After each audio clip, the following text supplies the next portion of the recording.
turn this on. Okay, I think we're good to go. So, welcome to the third panel of what I'll call Nuclear's Anonymous meeting. I'm Adam Cohn, and I have a long history in nuclear. As you can read from my bio, I started out as a Navy nuke. I was a submarine guy. I did research at Argonne, all kinds of things. But I really want to spend the time introducing my two panel members. One thing I'll say is I actually find this whole discussion really interesting because certainly was made a key point in the last panel, the idea that we're really talking about in some regards, externality, the whole idea of national security. And Michael emphasized the idea that we have to keep our eye on the goal, what's the outcome, and that's going to really drive the solution. So in some regards, I'd like to frame this by saying, let's take as a given, we need a strong position in national security, in nuclear national security. Let's just take that as a given. I know there are arguments about whether or not you need nuclear weapons, et cetera, but let's just take as a given the nuclear posture review, and then we can go from there. So let me introduce my panel members. On the far right is Ambassador Laura Holgate, who is now with the NTI as a Vice President for Material Risk Management. She joined them in April of 2016. Ambassador Holgate was previously a consultant to Third Way's project on advanced nuclear reactors and national security and to the Pacific Northwest National Laboratory.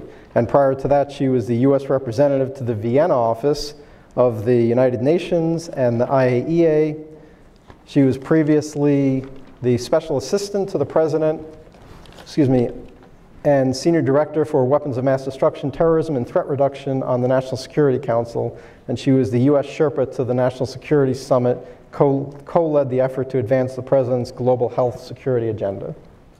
And on my near right, Bob Rosner is a theoretical physicist on the faculty of the University of Chicago since 1987, where he is the William Rather Distinguished Service Professor in the Department of Astronomy and Astrophysics and Physics, as well as the Enrico Fermi Institute and the Harris School of Public Policy Studies. He served at Argonne National Laboratory. We actually served together there, where he was the chief scientist, associate lab director for physical, biological, and computational science, and served as Argonne's laboratory director for 5 years. He is the founding chair of the US Department of Energy's National Laboratory Directors Council, and he also co-founded with Bob Topel the Energy Policy Institute of Chicago, EPIC, the co-sponsor for this session. And finally, he was elected to the American Academy of Arts and Sciences in 2001, to the Norwegian Academy of Sciences and Letters as a foreign member in 2004, and he's a fellow on the American Physical Society. So without further ado, let me start with some opening remarks from Ambassador Holgate. Yes, great to be here, and I really like your Nuclear Anonymous characterization. I do feel like it's a little bit of that. My name's Laura Holgate. I've been a nuclear nerd since probably 1992. So there we are. From a national security point of view, it's well known that nuclear energy poses a lot of concerns and questions. And so I'm not going to dwell on those, but I'm just going to run through them to remind us of the diversity of them, but also so that the conversation about the benefits of nuclear energy for national security are not understood to be unmitigated. So we all understand that there's concerns about nuclear materials and fuel cycles, how those are used in reactors as you make the reactor fuel, as you manage the back end.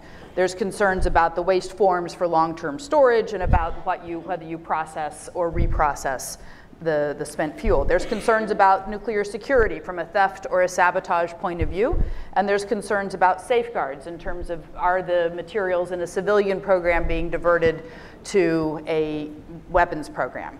There are concerns as the number of countries who host nuclear energy grow, and especially countries that have not been active in nuclear energy over the years, about immature safety and security cultures, and in some cases even immature governance cultures.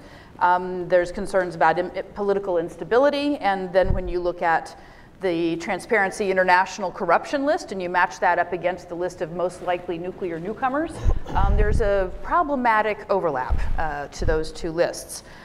We have things like the build, own, operate or the floating power plant models, which create a lot of security challenges around the interface issues between let's just say, Russian-owned and operated facility, and let's just say a Turkish emergency response team or a counterterrorism team at the boundaries of those facilities. And then, of course, there's a weapons latency problem, which is that if you're running a nuclear energy program, you have knowledge and, in some cases, materials that are not enough, but are certainly necessary beginning points for the kind of knowledge and materials that might be needed for a nuclear weapons program. So we'll just stipulate all of that for the moment.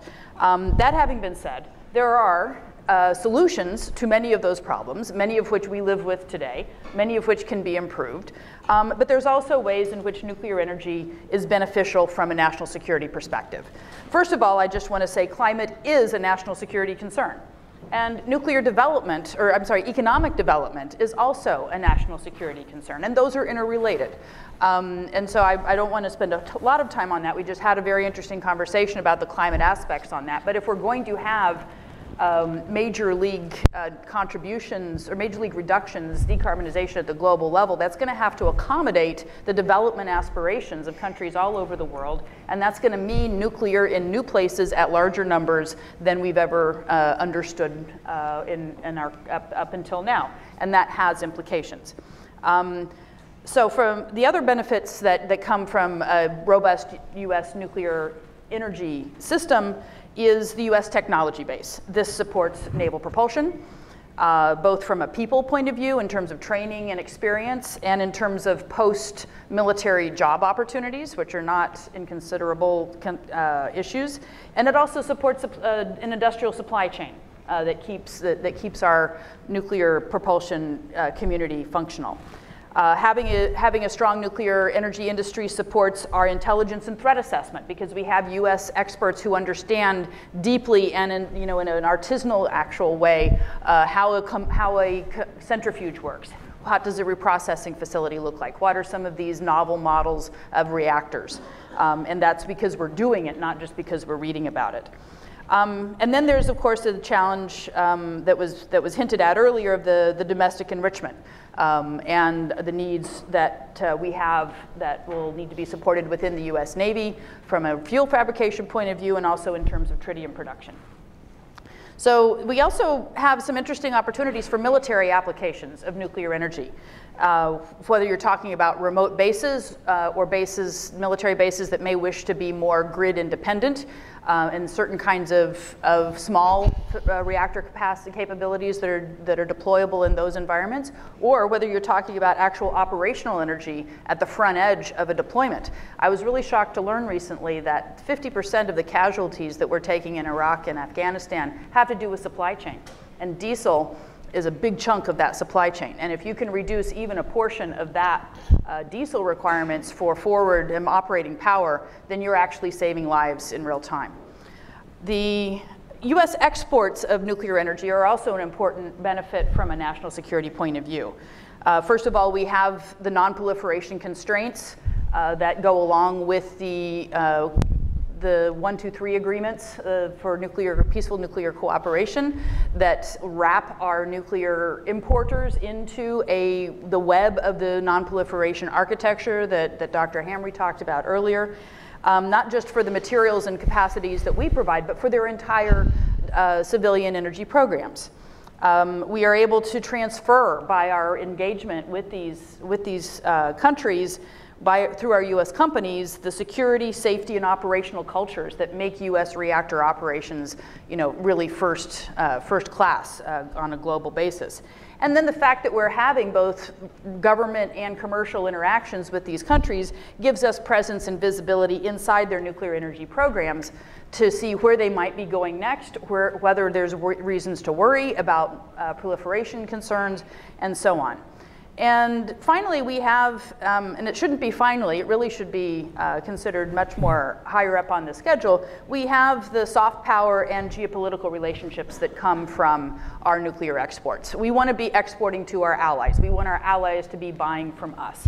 We want to have those relationships, and the 100-year relationships it's become kind of canonical to say at these Nuclear Anonymous meetings that, every reactor is a 100-year relationship, but it's actually true. And we, in the US, do not adequately take that into account in our political thinking and our diplomatic and alliance relationship thinking in our nuclear export consideration. But I will tell you, Russia and China do. That is absolutely at the heart of their nuclear export strategies, and we need to be doing that ourselves.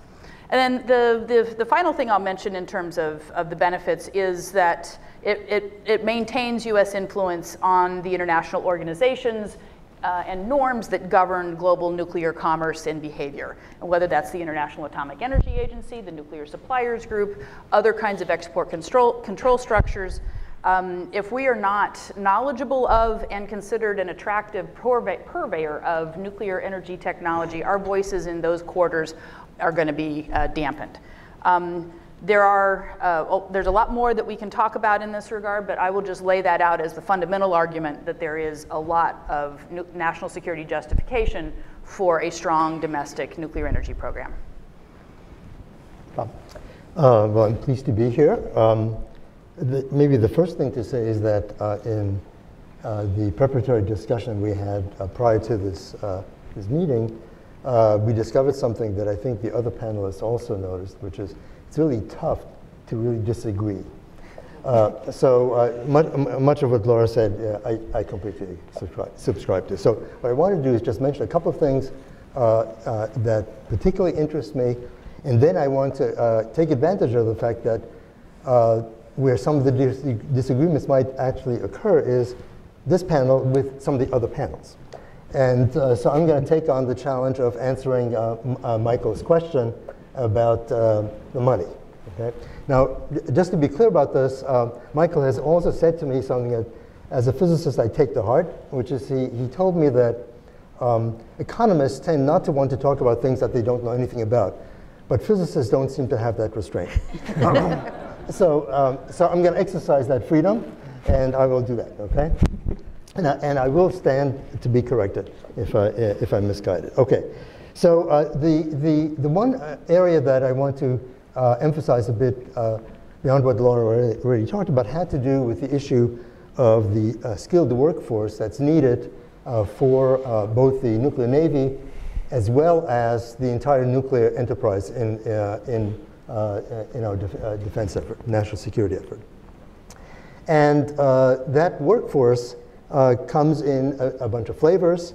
The obvious ones have to do with design, construction, operations, but they also have to do with basic science and engineering. And we've done the experiment of seeing whether or not the academic market responds to market signals on the demand side.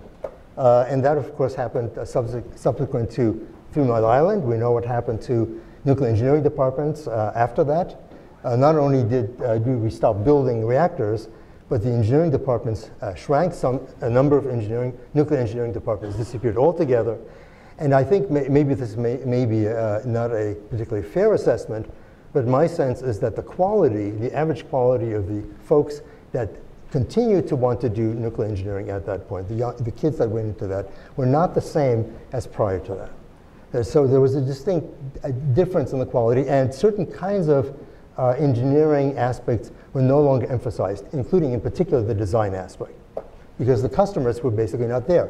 The utilities obviously need people to operate that know how to maintain, but whether or not we were training design engineers is a different question. And I think the answer is we really didn't. So, so to the extent that we think that's important, that we need to worry about that. And I particularly worry about the issue of the best and the brightest, because a field in which the best and the brightest see no real future is a field in which it's going to be deprived of that talent. And I think nuclear is really at the cusp of really falling subject to that. So let me address Michael's question. So I would say that the way he phrased the question was a way that was guaranteed not to have a good answer. Because there are many aspects of national security that depend on things nuclear and civilian nuclear industry that are very difficult to price. For example, the American ability to require 1 to 3 agreements for certain kinds of actions on the part of foreign nations. What is the value of that? How do you translate that into dollars and cents? It's not clear. So what I'd like to do is change the question a little bit. Let's suppose that we decide to completely eliminate, let die, the civilian nuclear industry in the United States. We're pretty close to that already. Let's say we go all the way and we simply, Michael showed this, this decay curve of the number of operating reactors. And by somewhere between 2040 and 2050, basically there wouldn't be any operating reactors anymore. Let's suppose that happens. That means that the supply chain that services these reactors goes away. Certainly the capability of building reactors of the kind that the light water reactors that we're familiar with would also go away entirely. What would the Defense Department, what would the national security side of the House have to do in order to deal with that? Now, the United States government already deals with issues like that, which some of you may not be familiar with. I'm very familiar with this because there are some fields of science and engineering that are maintained only because of national security interests. Here's an example. Argonne National Laboratory maintains a very active actinide chemistry research program. The number of chemistry departments in the United States that still maintain an active interest in actinide chemistry is extremely small. You can name the number of departments that do this on the fingers of one hand. Why is this done? Because actinide chemistry does matter. Actinide chemistry is the chemistry of the very the nucleotides which matter for fingerprinting, matter for weapons. They matter in every part of the nuclear enterprise on the national security end. So, the obvious question is how would you come up with a number, a dollar number for that? Well, we are doing that in regard to the weapons themselves. We're not building formally any new weapons. What we're doing with weapons today is we're surveilling them and to some extent rebuilding them. And there's an entire infrastructure that has been built up to do that. There's an infrastructure that's now currently being renewed to actually build new weapons should that be necessary. For example, building new pits, things like that. And we basically have a bill for that. We know that number. It's largely the number that funds NNSA today and will enhance NNSA's budget into the future. And now we're going to be asking NNSA to basically replicate the kinds of things, the supply chain, all those things that were necessary for the infrastructure to do the kinds of things that Laura was talking about, but now it's all going to be paid for by the federal government. So that is a lot of money. And now one could say that there are two ways going about it. We pay upfront for this via the Department of Energy, or we pay for it by having the civilian market pay for it and we buy the electricity even if it's not economically justified. There is no other choice. Possibly you could say the choice is simply that we simply go to zero with nuclear weapons. That's a potential. But I think, as Laura said, we're not going to entertain that for now. So if we believe that the nuclear enterprise, the weapons enterprise, the nuclear security enterprise is something that needs to be maintained in the United States, then we roughly do have a cost estimate, and it's a heck of a lot of money. Okay, good. So I want to explore a little bit more of the details here. I mean, we certainly outlined the idea that there is a strong connection between national security and the nuclear industry in this country, but I really want to explore whether you really need a strong, viable commercial industry, that is, commercial nuclear power, to be credible to the international forum, to be credible in the IAEA and other forums. I think this might lead to some additional ideas about what the externality price is. Thoughts? Yeah. So the key issue is that whenever you touch anything nuclear that touches on national security, whether it's at the level of academia or in the supply chain, one of the requirements is that the folks working on these things are U.S. citizens, and that the companies are American companies. That's a big constraint. It certainly is, if the question is just can we acquire things from the outside, of course we can. For example, just to illustrate what one could have done, I'm willing to bet that in Georgia and in South Carolina, Southern and the other utilities could have gotten the AP1000s built, perhaps at a cost of around $2,000 per kilowatt hour.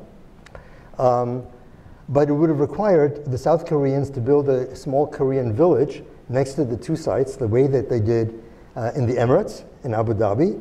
The folks building the plant would have been all Korean because they're experienced in doing this. And they probably, just like they did in Abu Dhabi, they would have come in on time and on budget. Politically, that's obviously a non-starter. And I think in these other areas, it's even less of even more of a non-starter. It's not going to happen. So what choice do we have?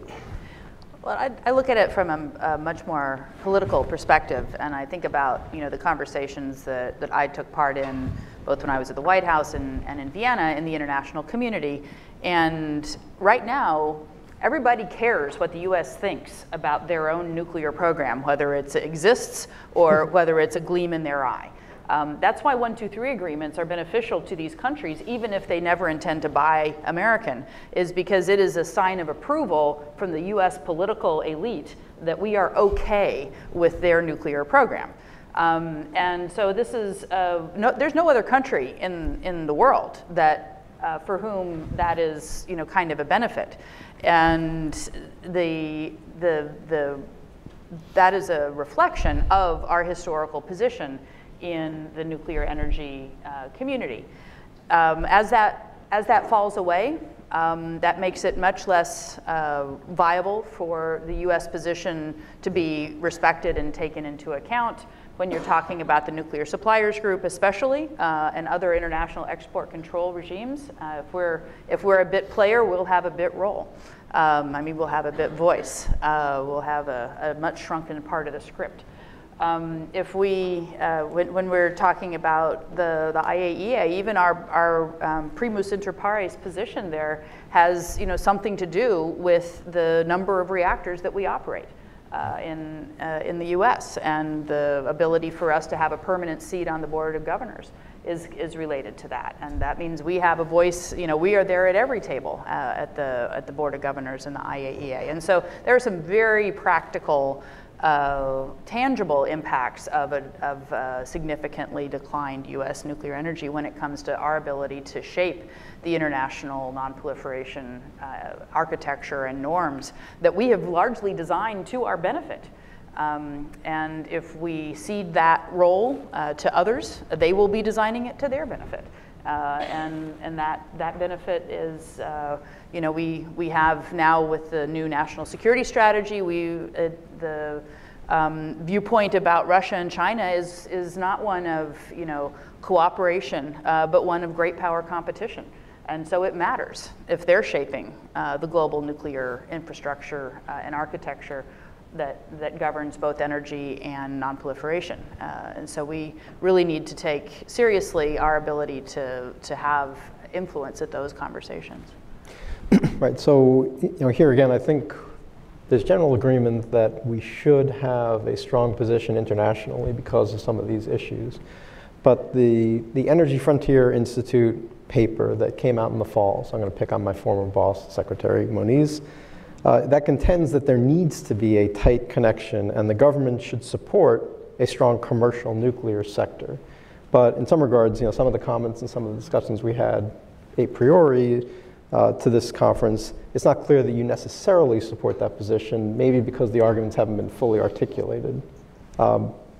Correct? Not correct? Well, I think it's a great paper, and I support it. I think it didn't go as much into detail on one of the things that I've been thinking a lot about is the advanced reactors and what specifically how they specifically fit into the national security arguments.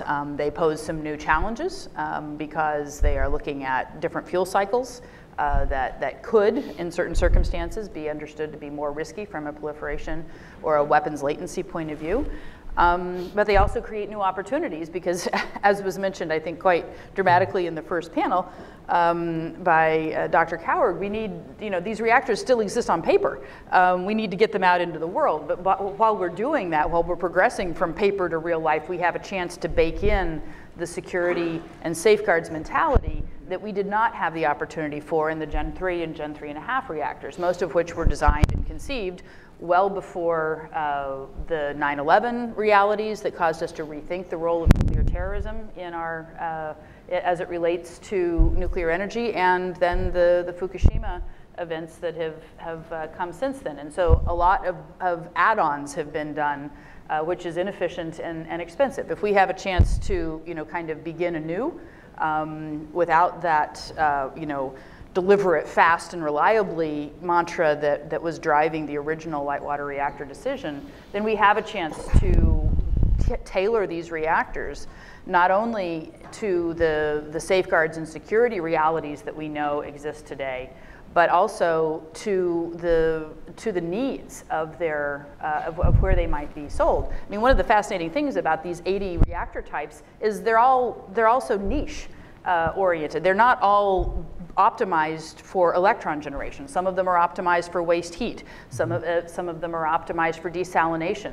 And so a lot of different countries are going to have different needs for which nuclear can be applied, and they're going to have a much broader menu to choose from in doing so. And so we have, I think, more niches in which nuclear can be the answer or part of the answer than we do when we have, kind of one giant solution that is the nuclear solution.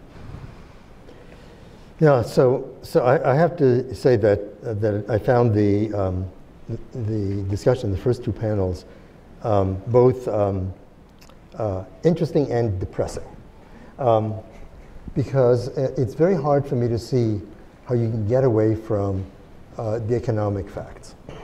And the economic facts are that new builds right now can't compete, number one, especially the way they're built here, because we don't have companies that can build gigawatt scale reactors on time and on budget. We've done the experiment, it didn't work. Tried it 4 times, right? And more than that, we've got the additional problem that it's not clear that the kinds of things that you'd need to do in order to make nuclear competitive, the kinds of carbon pricing, whatever you want to call it, whether it's a trade, whether it's a cap and trade or carbon tax or whatever you want to do of that sort. It's not clear that this is a political possibility in the United States anytime soon. So it's very hard to see a road that leads to rebuilding a successful nuclear industry in the United States. You can dream about it, but it's very hard to have a very clear vision of exactly how that's done. So what I see is that we're going to see a continued decay in the industry, in particular in the supply chain. And that is a killer in my mind, because once the supply chain goes away, it is extremely difficult to rebuild. There are lots of examples out there in industry where once you kill the supply chain, the core thing that you wanted to have goes away altogether. Think of televisions, right? The classic example. So what it really comes down to is, will the federal government step in and assert itself based on perhaps national security grounds, the discussion that we're having here, to step in to change that or not? And if it doesn't, I don't really see a golden nuclear future, a renaissance here in the United States. I mean, certainly I agree with you. The idea of there are tremendous barriers to entry back into this industry, the heavy industry. You mentioned the nuclear energy or engineering departments and universities. These are not trivial to start up. I mean, there is at least some investment, and there is certainly a lot of time that needs to be done. I'm curious, though, is it necessary to have a robust reactor process and operations here, or is it enough to have other parts of the fuel cycle? Could we be providing other fuel services even if we're not building? Is the small modular reactor enough if we start producing those even if we're no longer operating the big reactors? I'm curious as to how you view this future for nuclear, because there's a number of aspects to the nuclear industry. So what I find so interesting is the way, for example, Areva is reacting to the problems it's had in Finland and in France in building, which is rethinking what its business model is and thinking that it's not in the business of building reactors, but it's the fuel services building. That's the business they're in. And that's the business, by the way, that Areva US is in fuel services. That's the business that Westinghouse ended up in, the US component, the remnant of what used to be Westinghouse. And GE Nuclear is in that business. So, and there is a big future there, I think. For example, Westinghouse has been part of a coalition to actually design refueling services for the new Russian reactors. Kind of an interesting business model, right? We're going to take advantage of the success of the Russian nuclear industry by providing fuel services to their reactors elsewhere. But other than that, it's hard for me to see how there's much going to go on. Well, I'm not actually sure that that makes much sense, so that there's much space for that in the market apart from the installed fleet and the diversity that exists there. If we're imagining a future in which the U.S. is not competing seriously for the build part, then we are ceding large chunks of the field to Russia and China. And the Russian model in particular is about the operation. I mean, they want those 30-year fuel contracts or 60-year fuel if 60 is the new 30 when it comes to life of plant. That is why they're in it. They're not in it for the plant build. They're in it for the long-term fuel purchases and the fuel contracts, as well as the geopolitical relationship that goes along with that. So the notion that they are going to willingly cede operational space and refueling space to an American firm, I think is not realistic. Now there's some places, particularly Ukraine, which may be what you're thinking of, where there has been a national decision to try to diversify fuel supply, but I think those are going to be quite rare going forward. China, similarly, they're not necessarily interested in their export concept isn't necessarily primarily about geopolitical capture, but it is, if you look at what they're doing in the UK, it's about harvesting technical capacity from other countries to bring home to use in their own massive market. And so again, I find it hard to imagine that we're going to have US companies providing fuel supply services inside China or in other places where China might be exporting its own markets. And this is where you get to this challenge where you have, and it was discussed, I think, well in the first panel and a little bit in the second panel, that the US nuclear sector is a fragmented, diversified, completely or almost completely privatized environment, and that that it's not automatically reflective of the U.S. government, either in its positions or its ability to speak on behalf of a collective. I would argue that's a good thing, and that's been part of why we've had such innovation on nuclear energy coming out of the United States. It's part of some of that efficiency benefits. I mean, we were talking about Exelon's incredible benefits on that. That's a private sector outcome. That's a market-driven outcome there, and you don't get that in non-market societies. But when we're talking about U.S. the U.S. industry, to put it in a singular form is kind of not right, but the U.S. nuclear communities and firms trying to compete inside these other state-run other countries with state-run nuclear activities like Russia and China. I think that's just not realistic. So that moves like whole chunks of the globe off the map in terms of market potential for that, a fuel services driven model. I'm sure there's places where that will be useful, but as supplementary. I see it as part of a multi-character package of effort that the U.S. might offer. So, over my career, I've realized there are two hazards to being an engineer. One is I'm extremely outcome-oriented, and so I always look, what am I trying to achieve? What's the end goal here? But the other is I'm also very data-driven. I always look for what are the facts, what's the data that's in front of me. And let's assume that there is this imperative to have a strong commercial nuclear industry in order to have this national security aspect of it.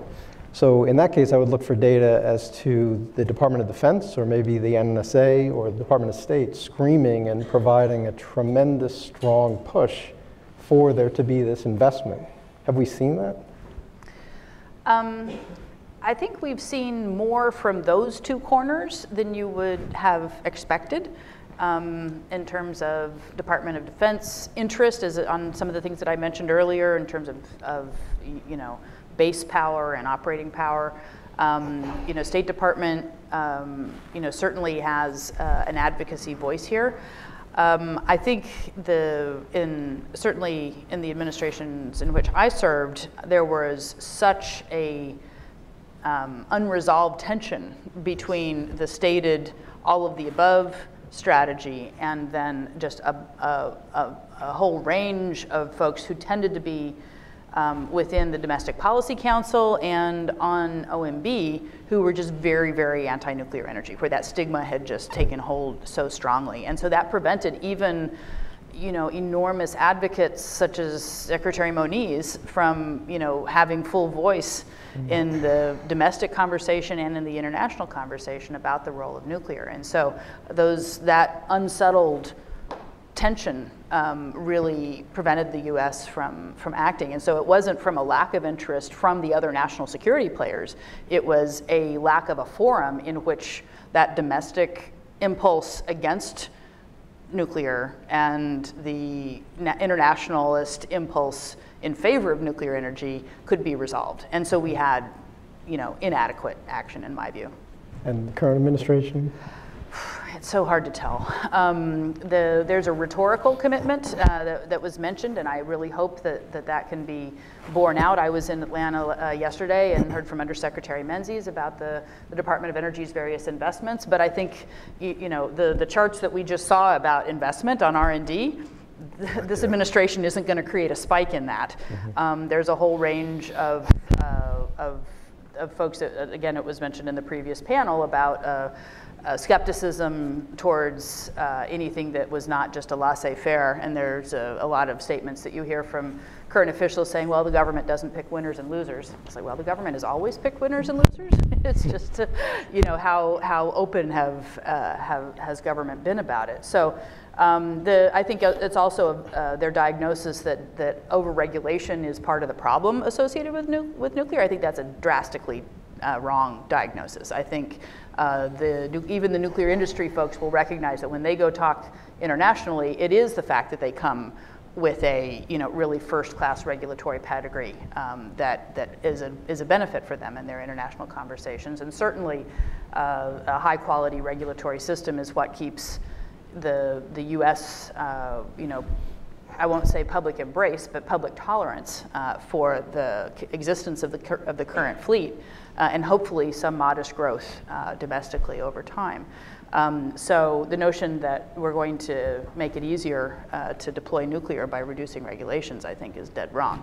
What we need to be doing is getting more resources, human, financial, technical resources, to the NRC so that they can move more quickly to develop new regulations for these new reactor types. And the other thing that is often neglected is how much other countries' regulators want to cooperate with the NRC and the international office of the NRC that has been, for decades completely underfunded because it's not part of that cost recovery that goes along with their bread and butter regulatory review. And so we need significant more resources and people in that office to be going Johnny Appleseed around the world, helping promote the U.S. model and excellence on nuclear regulation. And there's an appetite for it out there. And so I think that that's a really critical aspect of the U.S. regaining its stature in the global nuclear energy and initiatives. In fact, in support of what Laura just said, I spent some time in Abu Dhabi with the nuclear folks there, and what's so interesting is, of course, is that their regulatory body is composed largely of people that have been through the NRC. A number of retirees from the NRC are actually working for Abu Dhabi in the regulatory system. So they're taking direct advantage of what we have, the capabilities that we have, and I think you're also quite right that countries like Abu Dhabi want to be seen as being exemplary in the way that they deal with nuclear, and the way they try to portray that is by, in fact, employing us, Americans. That's right. So there's something precious that we don't want to lose, I think. Right, but I'm still wondering if there's any data or any obvious indications. I mean, serving in the Navy nuclear industry, the Navy knew. I was a Navy submarine officer. I don't see NR rising up and saying, boy, you better have X, Y, and Z. Or the NSA folks, it's not clear that they're willing to pay extra for their electricity just to support nuclear. On my electricity bill, I have to pay extra to get clean energy on my bill. Would they be willing to pay a nuclear supplement because it's so important? And I don't see that, but maybe it exists. I don't know. Well, I don't know that it exists, but I've never heard a denizen of the the naval reactors community that says they don't have everything they need. So it's the fact that they're not rising up is not, to me, evidence of any satisfaction with the current trajectory. So I do have a bit of data on this, okay? So some years ago, we were asked at Oregon to look at the route that the Department of Energy should take in dealing with SMRs. And they asked, so there's a group at the University of Chicago and Oregon that was asked to do that. A number of recommendations came out. One of them had to do with something that was talked about in previous panels, which is that it's a real mistake to fund only one group. That would be a case of the government deciding what's best. Picking winners. Based on, what is that based on exactly, right? We know that we're talking about guesswork here. So, in fact, there were recommendations about the level of investment that was necessary, and not only through the research part, also the development part, to the point where you're actually doing, for example, somewhere like 70, 80, 90% of the design of the ultimate reactor. And what we know happened is that in the end, the department didn't come across with the money that was necessary. And we talk about NuScale, but there was another company that was actually first in having been selected. That's Empower. And the story of exactly why Empower withdrew is a very interesting story. I think it's very clear that they didn't see their way through to actually being able to get to the point of final design and actually building a test reactor. And so what that reflects is there is, at some level, there's recognition that the government should do something, but the same recognition doesn't translate into providing the resources that are actually necessary to actually do what needs to be done. And that gap between what folks would like to have happen and what they actually provide the resources to actually do things, that gap is just deadly. Well, and it's not just money, although everything comes down to money at some point, but it's also attention. And I really want to put this bureaucratic prioritization issue out there and talk about the geopolitical issues. I mean, it doesn't, you're going to pay an ambassador, you're going to pay an NSC staffer, you're going to pay, you know, someone at the State Department to negotiate 1, 2, 3 agreements, but are you going to empower them by giving them, you know, time with senior leaders? Are senior leaders going to create room in their, you know, little talking point lists when they go in to see their counterparts that includes advocacy for U.S. exports in that? When I go to sit, or my successors go to sit with the president before a trip to an international counterpart, am I going to have my nuclear points sit behind barley and pet food exports? That literally happened to me. On the priority list. So that's not money, that's attention. Yes. It also goes to, you know, what is the nature of the conversation we're having with our allies? You know, we just had this huge contribution of political oomph by President Trump's trip to Saudi Arabia last year, and the sword dances and the hands on the orbs and all of this. I mean, that was a huge benefit to Saudi Arabia. It was done in the spirit of building that alliance. Are we using that capital, that political capital, in our negotiations with them about the 1, 2, 3 agreement, about about the importance of buying American and the importance of being willing to agree to a 1, 2, 3 agreement that can get through Congress that will pave the path for that buying American? And or are we just treating it like another trade mission? And unfortunately, in most of the instances that I've had visibility into, it's been our nuclear sales force has been just looking at it like another trade mission. Mm-hmm. And so we need to get beyond that. And that doesn't cost money. That's just political will. So it's more like messaging, communication. And messaging and prioritization. And so there are costs to that also. I mean, that means you don't talk about barley and pet food maybe instead of, because you've now talked about nuclear. But it's an important piece of the puzzle.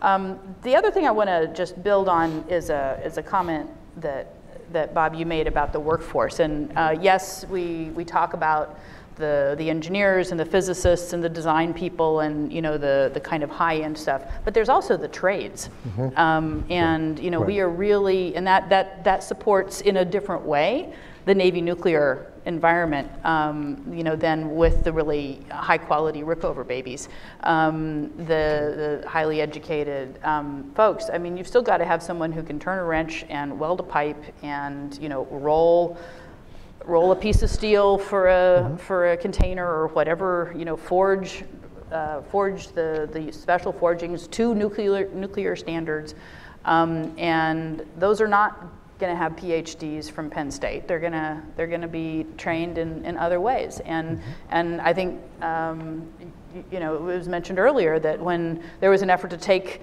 talent that seemed applicable from the oil and gas industry and bring it over into the nuclear industry, it didn't work. And so if you're not building things, that knowledge, and I think it was mentioned by a previous panelist, you're forgetting by not doing.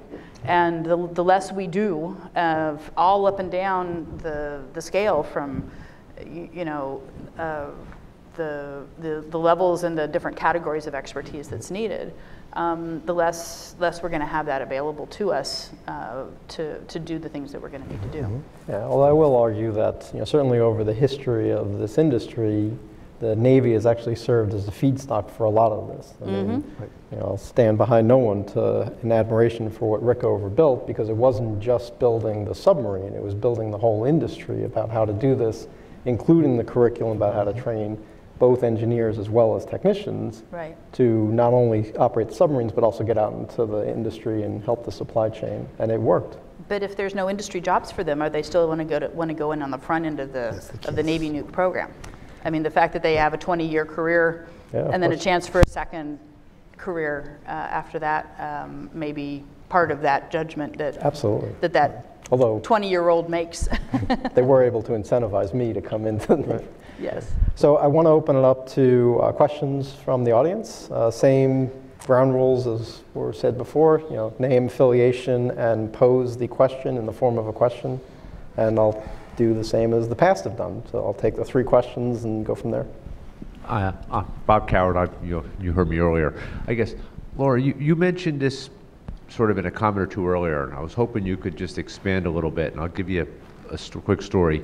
A few months ago at NPR, we had a business meeting on a Friday morning, and we talked about the international activities that we were working in, expecting to be working, or talking about. Then that afternoon, total coincidence, we had the annual refresher training for everyone who carries a Department of Defense security clearance. And it was not lost on anyone in the room that the countries we talked about in the morning and the countries we talked about in the afternoon were the same list of countries. And I'd just be curious as to your thoughts on that. What's that, Gil? Without naming the countries. Don't name the countries, right? Right. That concept. Okay, up here. That's good. That's good. Mark Holt, Congressional Research Service. I wanted to ask about the issue of the concern that the United States would lose a lot of influence in international agencies such as IAEA or Nuclear Suppliers Group and other non-proliferation regimes around the world with a diminished nuclear power program, but given that we would still have presumably one of the largest nuclear weapons programs in the world, would that basically mitigate that and we would still be considered a major player even without a power program? And in the back. Hi, Amy Roma from Hogan Lovells. Laura, this just is a follow-up of Bob's question and something that he said earlier, which is a comment that in Saudi Arabia, if they're not going to build a US reactor, they're going to build a Russian one. We might luck out and they built a Korean one. But what does that say about that 100-year relationship that you were talking about earlier? Okay. Laura, tackle them however you want. I'll take a whack at those and then Bob will improve my answers, I'm sure. Your point about the countries that we're trying to cooperate with and the countries that we worry about, I think is very well taken. The countries that we worry about, but I think it actually kind of goes back to Amy's point, that the absence of U.S. willingness to work with these countries is not going to eliminate their nuclear energy ambitions. They are going, if they're committed to a nuclear energy program, they're committed to a nuclear energy program because of their own indigenous, perceptions and needs, their regional expectations and so on. And they're not going to, no energy minister wakes up, one morning or is tasked by their leader to say, I want you to build an American-based nuclear energy program. Is that I want you to build a nuclear energy program that serves my grid or power, creates clean water or helps me create, linkages to my regional power supply, situation or whatever. And so they're going to be, at the beginning of their thinking, they're going to be agnostic as to who they buy from. And then over the course of that of their bid process, they will have preferences that will be, a complex mix and probably not susceptible to hardcore economic analysis. And I'm making an argument that some of the non-economic judgments we need to be playing those cards better and smarter than we are. Because if we have worries about those countries, I want Americans in there. I want your company in there. I want you having those chit-chats over tea or vodka or whatever it is, where someone's going to say, I was talking to somebody and some guy from the defense ministry is getting a little bit too close, or I heard from this or that person that somebody's got thinking about an approach that would cause us concern from a national security point of view. And so, I'm noticing a bunch of, folks that we've trained, like suddenly moving to another country that we're not wanting to work with. And so the fact that those lists are similar to me is only an argument for hugging them closer, so that we understand and we are influencing, what they want to do. And that goes, Amy, very much to your point, is Russia's goal in the Middle East is to carve us away from our natural and long-term allies. And if they have control over whatever portion of Saudi energy that their nuclear program ends up taking, that is a set of influence that they currently lack in that region. And one that we are not, we are the only losers, or we're only going to lose from that. So if we're not thinking about where we want to be in the region 100 years from now, we're 5 steps behind the Russians because they've had that thought. And they've been working on that since the early 2000s, on building this relationship with the Saudis across a range of issues, and whether it's oil or arms or other things. And so every wedge they can insert between us and our allies is a loss for us, and a geopolitical loss, and that we really ought to be thinking about that.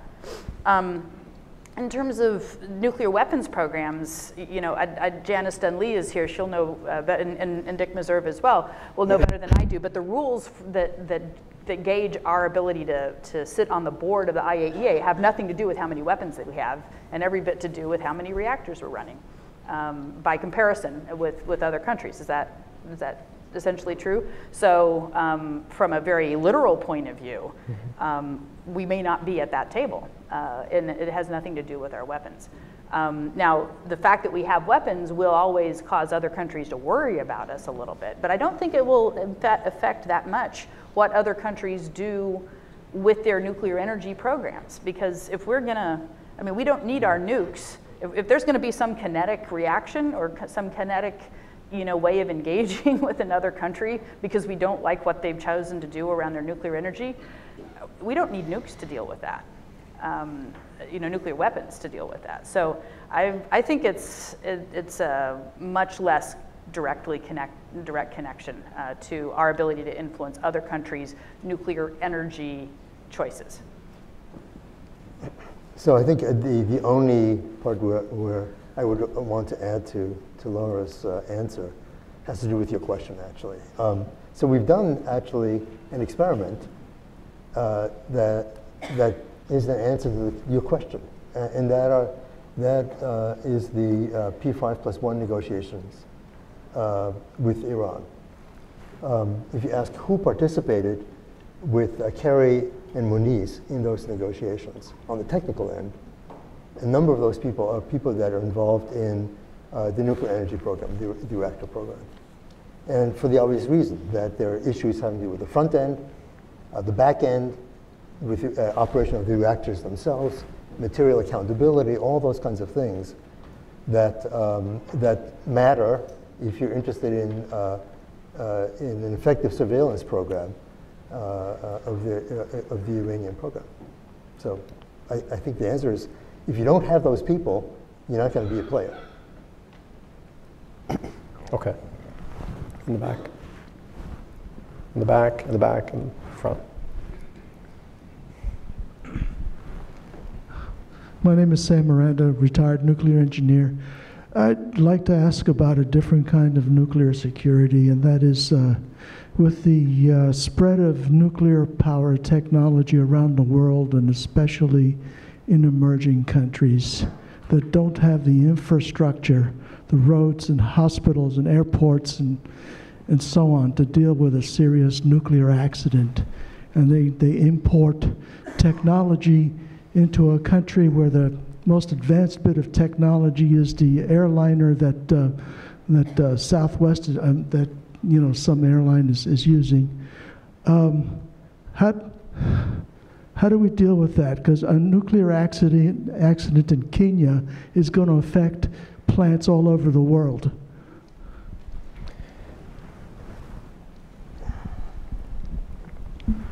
Hi, Ken Austin, U.S. Treasury Department. I'm just wondering if we're talking about small modular reactors and we're building the old style, including these AP1000s, if we're going to go to a whole new generation in 20 years, if we have a nuclear industry, is it important that we continue to do the things we're doing now, or should we, from a securities perspective, or should we just try and move all the way forward? Do we have to keep, worrying about, building one more reactor down in Georgia? Mm-hmm.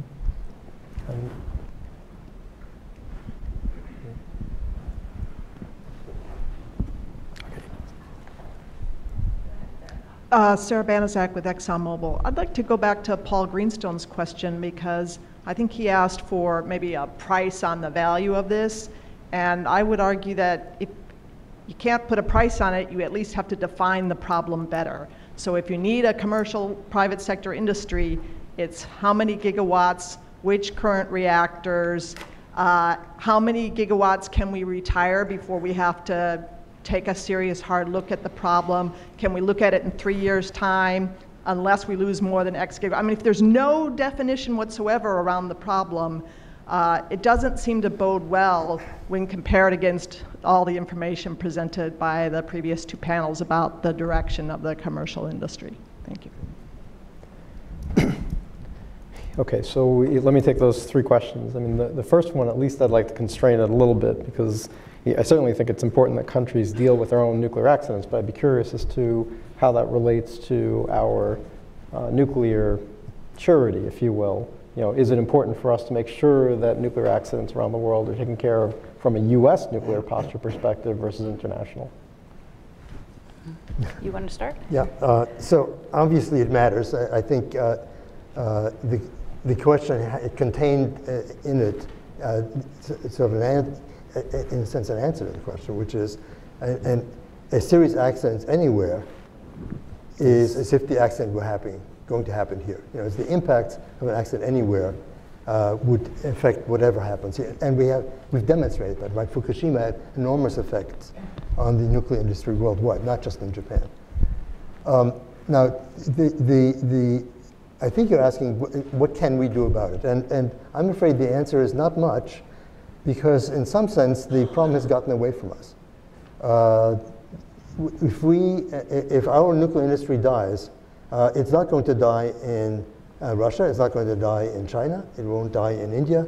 The folks will be helping the newcomers to the nuclear industry the way they have in the past. A good example is Vietnam, which is interested in nuclear power that have no human nor industrial capacity of the kind that you're referring to, and they are likely to go ahead. They have been negotiating with the Russians, for example. So I don't think there's an easy answer to that. I think this is a classic example of a problem that we've, to some extent, lost control over. Well, I think I'll echo that, and I'll put it even more sharply. The U.S. does not have a veto power on any other country's nuclear energy aspirations. They are going, if those countries wish to have nuclear energy, they're going to get nuclear energy one way or the other. And you know, they're even more likely to get it from a Russia or a China who can put state-funded resources behind it. And those are things that are concerning. Now, the International Atomic Energy Agency has been working, you know, for I think something like 10 years to develop, you know, what they've called milestones towards the, you know, from starting, you know, from almost no profile in nuclear to what are the steps that a country would need to take in terms of governance, in terms of human capital pipeline, in terms of infrastructure, non-nuclear infrastructure, in terms of the regulatory capacity, so on and so forth. And so it's very well set out. And to the degree that there is that some collection of U.S. companies wins a bid in those countries, there is a you know, clear set of things that those companies and I would say supported by the U.S. government and by the International Atomic Energy Agency need to do to help that country get to those points. There are also you know, international treaties relating to assistance in accident contexts and so on. So you want to be sure that these countries get wrapped into the international legal infrastructure that supports effective and safe use of nuclear energy. But some of these countries, maybe, you know, as they walk on that path, I mean, we shouldn't be rushing countries through that milestones process faster than they are interested in or capable of going. And that Vietnam is another, you know, is an example in that sense, where they were ready to go, and then they decided that they did not have the social buy-in for continuing with nuclear energy, and so they took a pause. Similarly, in Malaysia, where there's country, leaders in that country are interested in going to nuclear energy, but they know they don't have the popular support for that yet, and so they're going through a public consultation process and a whole set of things to get ready to be appropriate and careful stewards of a nuclear energy program. It's a fun question. Should we keep building third-gen reactors if the future is really in the fourth-gen? And I think certainly you want to finish the plants that are there. I mean, and again, there's other reasons for the U.S. to have nuclear energy that were addressed by the first two panels. I'm not gonna justify, the fifth AP1000 in the United States on the basis of a national security argument. That's too thin a reed for that. I do think there's a lot more that the U.S. could be doing, and that the government can be doing, and that the industry can be doing to accelerate the arrival of that fourth generation. Its transfer from paper to concrete and steel, and we should be doing that. And in order to, and to be taking this moment to build in these security and safeguardability, which is a non-proliferation piece of the puzzle into the designs of these reactors from the get-go. But if we let there be like too much of a gap between actually doing nuclear stuff, even if it's going to be slightly different, different scale or different nature of nuclear stuff from the third gen or third and a half gen to the fourth gen, then it's going to be a lot harder to do that stuff when we need it for the fourth gen. So you don't want to get too far out of practice. I mean, I haven't played piano in probably 20 years, and I'm not going to give a concert even in my living room tomorrow. Much less in Carnegie Hall. So you gotta keep that practice going, and I think that's been proven, as Bob said, in industry after industry. On your point, not being an economist, I'm not going to be able to give you, and I'm not even sure that gigawatts is the measure of when you tip over, but you're talking about a tipping point, really, if I've understood your question properly. And it's an excellent question about how do you, how much of what inputs are necessary before you fall off that cliff where we're no longer able to support the national security missions. And I think the national security community, perhaps aided by a few of those pencil-sharpened economists, could do a better job at quantifying that. But ultimately, my experience has been, as a political scientist, is that quantifications actually are not that useful in the moment of actually making the decision around the sit-room table or in a conference room in another country when you're trying to make a national security argument. And so I think it could help the argument to go through the discipline of that, but I'm not optimistic that the numerical outcome of that exercise will actually be that meaningful in the policy conversation in the end. So maybe one additional thing to say about the question of nuclear issues, nuclear accidents elsewhere. The nuclear supplier group has, in fact, spent some time trying to get agreement among the suppliers on what kinds of countries should not be candidates for new builds. And these are, for example, countries in which there's a great degree of social instability, where you would probably not want to build nuclear power plants that would be subject to social problems, that, for example, terrorism, that's sort of indigenous. As far as the question about what kind of reactors to build, the first point is that the SMRs that have been discussed here in the United States, at least the ones that were funded by DOE, are actually Gen 3 or Gen 3 plus reactors. They're just smaller versions of them. So the principal difference is they're smaller, and that they're in essence, they're factory built and highly modular by definition. Okay? But the mechanics of how they operate is exactly like the gigawatt scale reactors. In fact, the entire pin structure, the assembly is just a smaller version of what is sitting in a light water reactor. It's a different question about if you think about going to an entirely different technology. And there, of course, the issue that you have is you need not just to identify who would build these things, but also where's the supply chain that's necessary in order to deal with the kinds of things that would be dealt with. For example, if you're talking about sodium-cooled fast neutron spectrum reactors, not much of the existing supply chain is prepared to deal with such reactors, and they would have to be rebuilt from scratch. So it's not just a single company you have to deal with. There's a whole supply chain you have to deal with. You think that, supposing we were actually generating 100 gigawatts from small modular reactors or advanced reactors, would that change our nuclear security posture at all? Would it change the support for the nuclear security imperative? Would something change in terms of the policy area? I mean, my sense is that in the final analysis, it's the supply chain and the people that matter. And if it doesn't really matter what they're building, as long as they're nuclear reactors, you'd have the capability here in the But I do think that if we're successful in building in these safeguards and especially security by design, that you would have an improved security from a reactor, I mean, just against sabotage, from a reactor that's underground versus a reactor that's above ground. Or inherently safe. Or inherently safe. Or not subject to total station blackout, for example. My mission in life is to kill the phrase proliferation resistant or inherency when we're talking about this, because any of this is obviously a complex system of technical. Just reflecting what the mantra is, inherently safe. Yeah, no, but I don't think that's a realistic thing. It's a mix of technology, humans, and the administrative environment in which it happens, and so that's going to be true no matter what. But there are parts of that you can move parts of that in ways that bring the overall risks down. Okay, so last couple of questions. One here. Excellent discussion. My name is Andrew Patterson with EBI Verdigris Capital.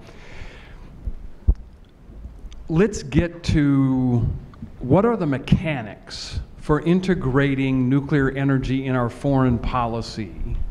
How do we do that? To build on a question that the ambassador put forward, which is, or a comment, we do pick winners. We pick them in defense contracting, Huntington Ingalls builds submarines. We do pick winners. So let's get that myth out of the way. And then secondly, Dr. Rosner asked the question, how do we resource such an activity?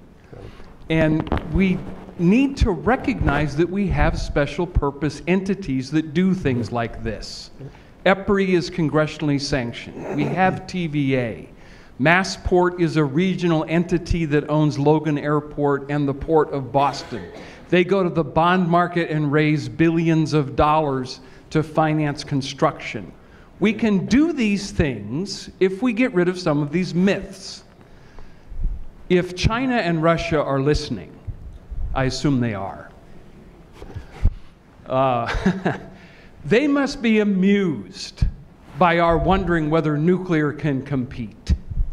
They integrate it in their foreign policy through China Nuclear, through Rosatom, as Bob Coward talked about.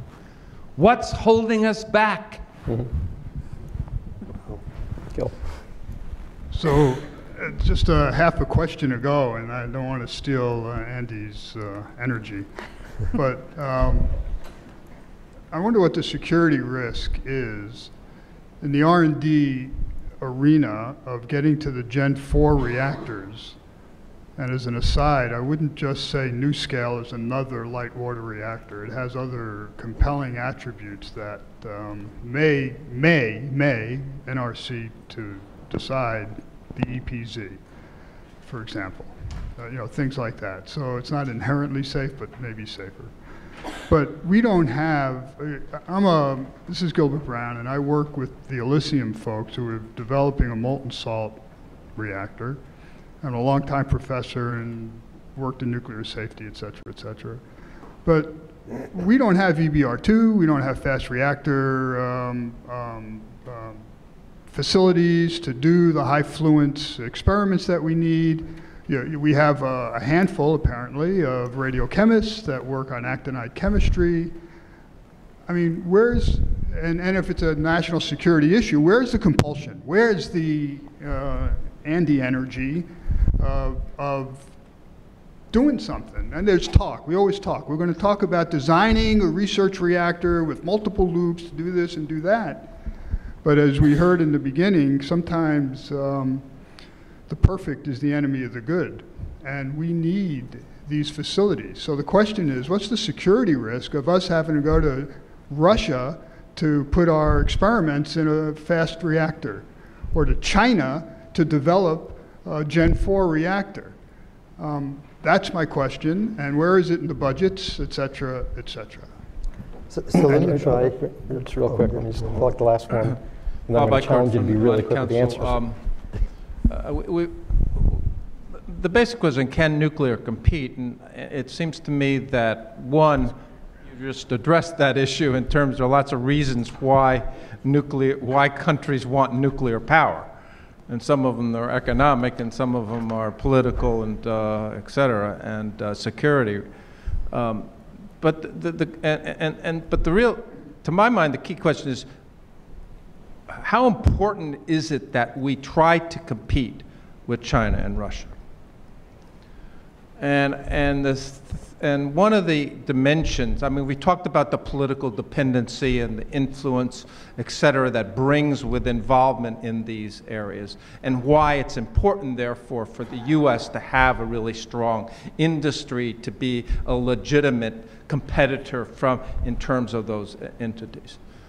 But the problem that bothers me is the question of how big is the risk if China and Russia are going to build these reactors, that you're going to have a significant diminution of the proliferation regime and greatly increase the risk that there will be a major problem with regards to weapons developments by states, especially in the Middle East, where you have such conflicts and tensions as we've seen, especially between Saudi and Iran. So let me first address the question of the money, keeping in mind that I'm a physicist, okay? So I really liked the points that Bob Coward made in the first panel, where he talked about the fact that, okay, so we're doing all this work on the R part, but not enough on the D part to actually get to the point of actually deploying anything.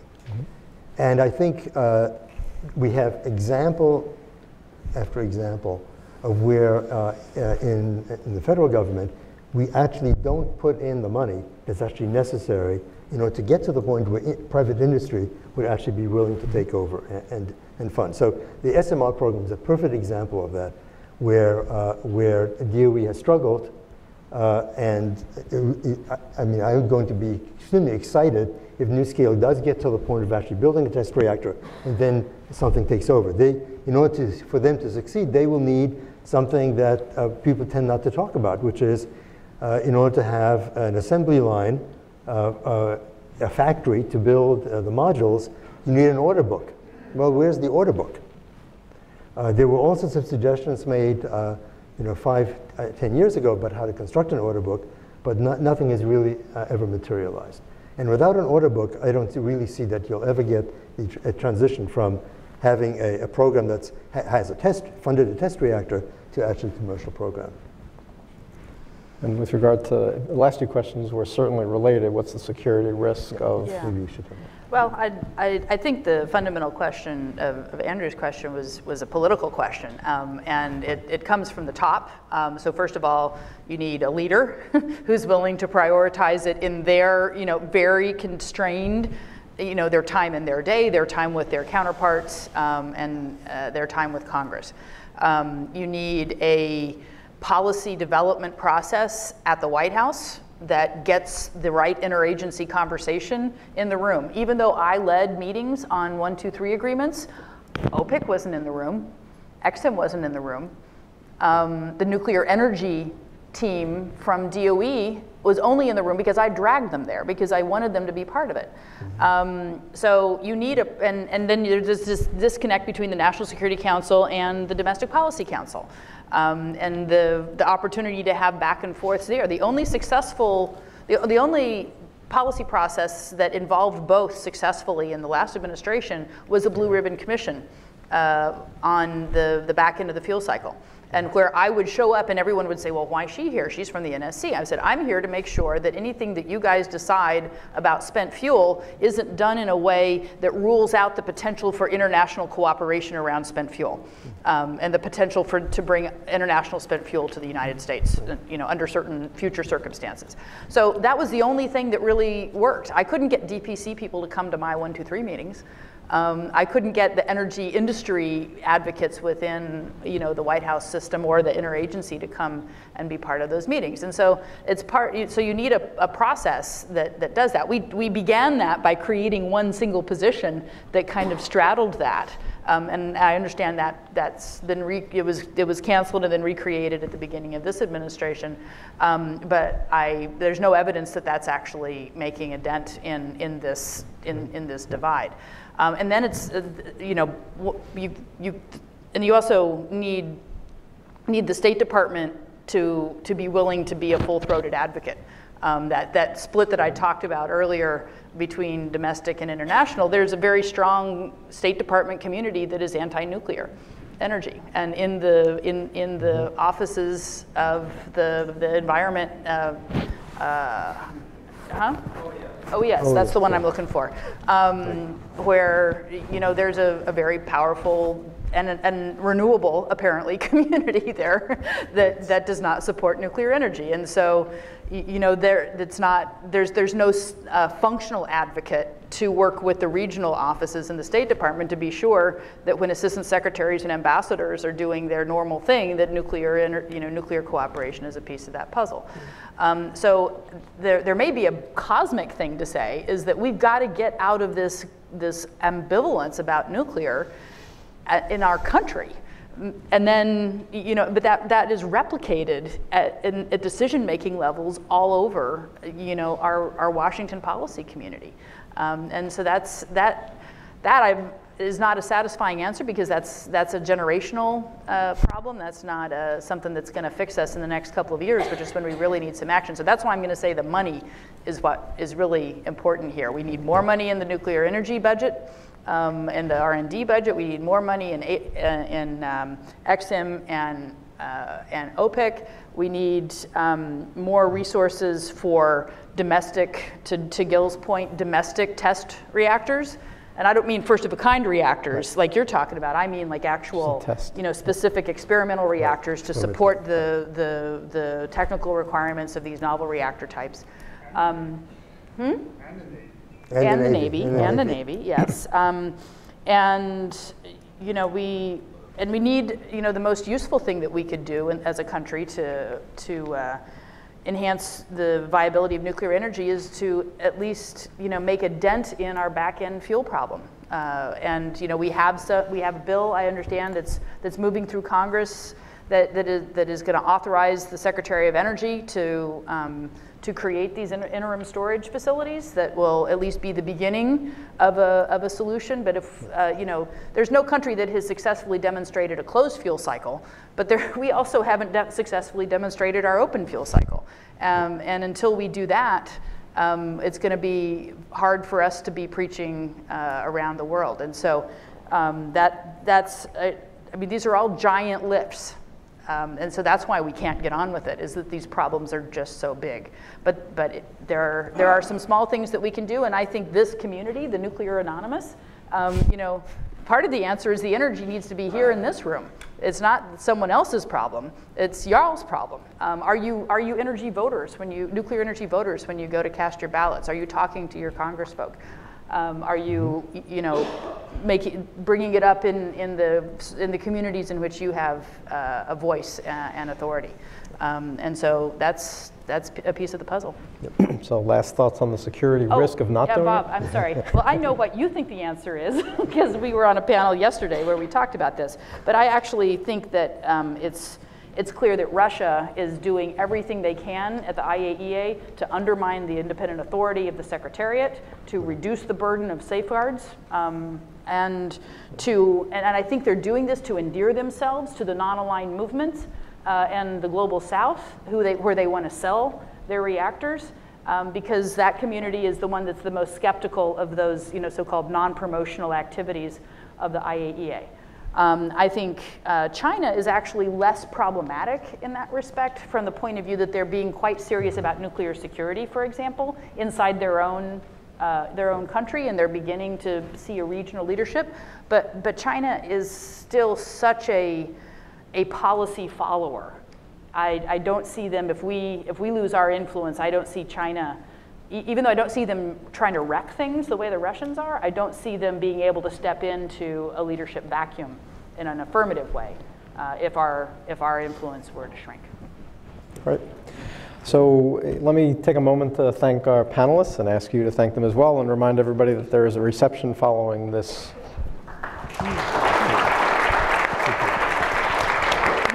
It's been fun. Yeah, it was good. It was good. Thank you.